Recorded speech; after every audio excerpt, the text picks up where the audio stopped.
Salut les confinés! Aujourd'hui on se retrouve pour bosser un CM de biomol.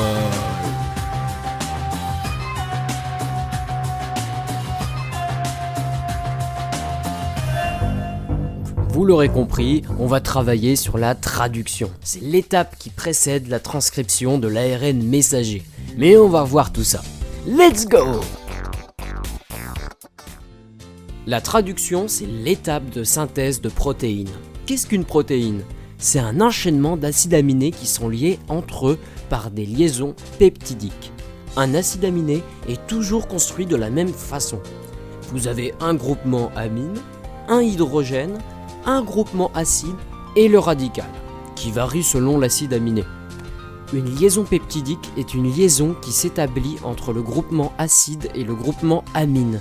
Et ça libère une molécule d'eau au passage, mais bon. Alors voilà comment sont liés les acides aminés. Alors comme je l'ai dit tout à l'heure, il existe plein d'acides aminés en fonction des radicaux. Il y en a 20. Très important, la synthèse de protéines, donc la traduction, se fait à partir de l'ARN messager qui code la séquence en acides aminés de la protéine. L'ARN messager est un peu le mode d'emploi de la construction de la protéine, si vous voulez.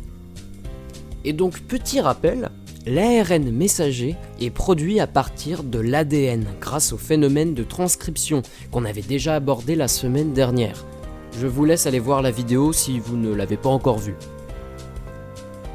Donc, reprenons. Oh, encore cette vidéo. Bon allez, on y va vite. Dans la cellule, on retrouve de l'ADN, on retrouve des gènes, et l'expression des gènes, c'est la transcription, qui permet de produire un ARN grâce à l'ARN polymérase. Et paf, vous avez votre petit ARN. Ici, c'est un ARN messager. Et ça tombe bien, c'est celui qui nous intéresse.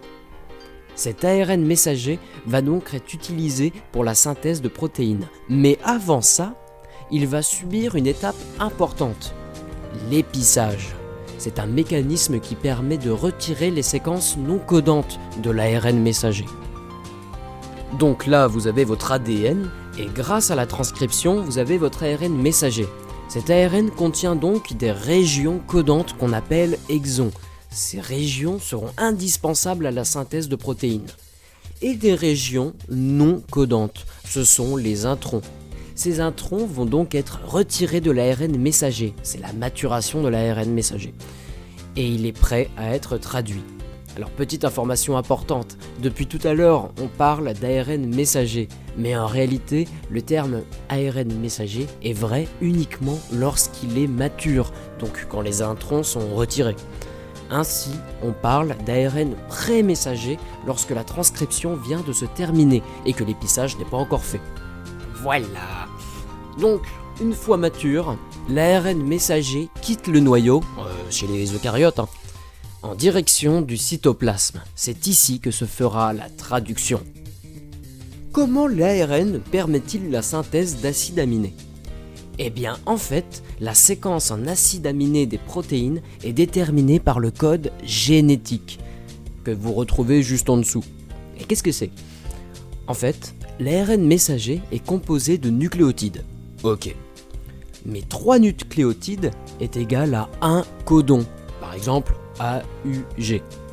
Et un codon code pour un acide aminé, par exemple AUG code pour la méthionine, c'est un acide aminé. Ici, vous avez une petite illustration. À chaque fois, vous retrouvez un acide aminé par 3 nucléotides, donc par codon. Voilà comment l'ARN messager détermine la séquence protéique. Et donc, vous avez une multitude de combinaisons possibles. Et parfois, plusieurs codons de compositions différentes codent pour un même acide aminé. Ok, l'ARN messager code pour la séquence de la protéine. Mais comment les acides aminés sont-ils apportés? Comment ça fonctionne en gros? Eh bien, c'est grâce au complexe de la traduction. Pas mal d'acteurs rentrent en jeu, on va voir ça. En gros, le ribosome accueille les ARN de transfert qui apportent chacun leur tour un acide aminé. Mais le mieux c'est de voir en vidéo. Donc le ribosome va se fixer sur l'ARN messager. Le ribosome, c'est un complexe ribonucléoprotéique. Comme son nom l'indique, il est composé d'ARN ribosomique et de protéines. Il est divisé en deux sous-unités, une grande, 60S, et une petite, 30S. Alors attention, les deux sous-unités ne sont pas pareilles chez les eucaryotes et chez les prokaryotes. Ici, je vous ai mis un ribosome de prokaryote. Et c'est entre ces deux sous-unités-là que l'ARN messager va se trouver. Maintenant, on va s'intéresser à l'acteur qui permet d'apporter les acides aminés. Les ARN de transfert. Ce sont des petits ARN qui sont chacun associés à un acide aminé, un seul. Ils apportent donc l'acide aminé au ribosome lorsqu'il reconnaît son codon spécifique. Vous vous doutez bien que pour se fixer sur un codon, triplé de nucléotides, l'ARNT doit avoir la séquence complémentaire du codon. On appelle cette séquence un anticodon. Donc vous avez le codon qui peut s'apparenter avec l'anticodon. Voilà comment l'ARN de transfert se pose. Alors comment ça fonctionne tout ça ? Eh bien en fait, les uns après les autres, les ARN de transfert vont se poser au niveau du ribosome, là où ils reconnaissent leur codon, pour donner les acides aminés chacun leur tour. Voilà comment fonctionne dans les grandes lignes la traduction, et donc la formation d'une protéine. Quelques détails importants. Vous avez des codons très importants qui contrôlent également la séquence de la protéine. Il existe un codon d'initiation, AUG, qui code d'ailleurs pour la méthionine. Toutes les protéines commencent par une méthionine, à part quelques exceptions, retenez ça. Et il existe notamment des codons de terminaison, des codons stop, UGA, UAG et UAA. Ces codons ne codent pas pour des acides aminés, par contre ils entraînent le détachement de la protéine et donc la fin de la traduction. Je rappelle quand même que l'ARN messager contient des régions 5' et 3' UTR qui ne sont pas transcrites. Ainsi, au sein d'un ARN messager, seuls les codons qui se trouvent entre le codon d'initiation et le codon stop seront traduits. Et vous comprenez maintenant l'impact que peuvent avoir les mutations dans ce mécanisme de production de protéines. On va voir un peu plus de détails maintenant sur le déroulement de la traduction. Les ARN de transfert ne se fixent pas tous n'importe comment sur le ribosome. En effet, la grande sous-unité du ribosome contient 3 sites. Le site A, P et E. A pour aminoacyle, P pour peptide et E comme exit. Et ces sites ont des rôles bien précis. Le site A permet la fixation des ARN de transfert, sauf pour le premier, pour la méthionine, mais on va voir ça juste après. Le site P permet d'ajouter les acides aminés petit à petit, et le site E permet de libérer l'ARN de transfert. Notez bien que ce ne sont pas les ARNT qui changent de site à chaque fois, mais c'est le ribosome qui se déplace sur l'ARN messager. Et du coup, les ARNT changent de site petit à petit, parce que le ribosome bouge de place. Mais on va voir ça maintenant en vidéo. Les deux sous-unités se calent donc sur l'ARN messager. Vous reconnaissez d'ailleurs les 3 sites de la grande sous-unité du ribosome. Ici, vous avez le premier ARN de transfert, celui qui apporte la méthionine. Du coup, cet ARN de transfert va se fixer sur le codon d'initiation. Et comme je vous l'ai dit tout à l'heure, celui-là se fixe directement sur le site P du ribosome, contrairement aux autres. Maintenant commence l'élongation. On va rajouter plein d'ARN de transfert, donc plein d'acides aminés. Comme je l'ai dit tout à l'heure, les nouveaux ARN de transfert vont se fixer sur le site A désormais. Et là, vous pouvez constater que la protéine commence à prendre forme.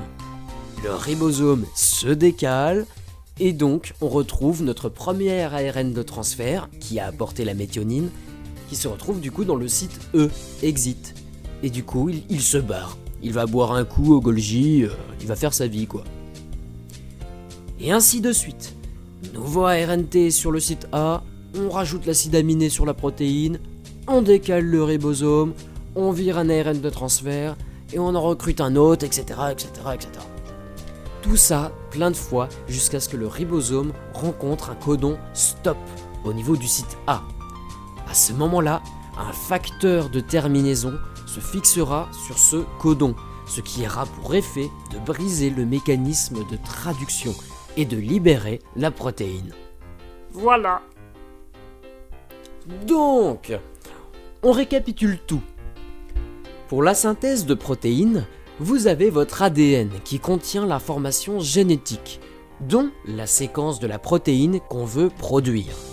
Mais l'ADN doit rester bien au chaud, on n'y touche pas, c'est les plans secrets de la cellule. Du coup, on va faire une copie, c'est la transcription. Grâce à l'ARN polymérase et ses petits facteurs de transcription, cette étape, la transcription, permet la synthèse d'un ARN. Ici, c'est l'ARN prémessager, pas encore mature. Cet ARN va donc subir une maturation. On en avait déjà parlé en cours, il va y avoir une mise en place d'une coiffe en 5' qui a divers rôles dans la sécurité ainsi que dans la signalisation cellulaire. Et il y a également une polyadénylation, c'est le fait de rajouter plusieurs adénosines monophosphates en 3'. Ça garantit une bonne stabilité de l'ARN messager. Après ça, cet ARN va subir l'épissage, étape importante, où les introns, régions non codantes, vont être retirés de sorte à ce qu'il reste uniquement des exons, les régions codantes. L'ARN est donc mature, il est devenu un ARN messager. Chez les eucaryotes, c'est à ce moment-là qu'il quitte le noyau, pour se diriger vers le cytoplasme. L'ARN messager sera donc traduit par le complexe de traduction, ribosome ainsi que par les ARN de transfert, et c'est ce que nous avons vu aujourd'hui. Et là, vous allez me dire, attends, tout ça pour une minable protéine ? Non, en réalité, il existe plein de complexes de traduction sur un seul ARN messager. On appelle ce complexe géant un polysome. Ainsi, un seul ARN messager permet la fabrication d'une multitude de protéines.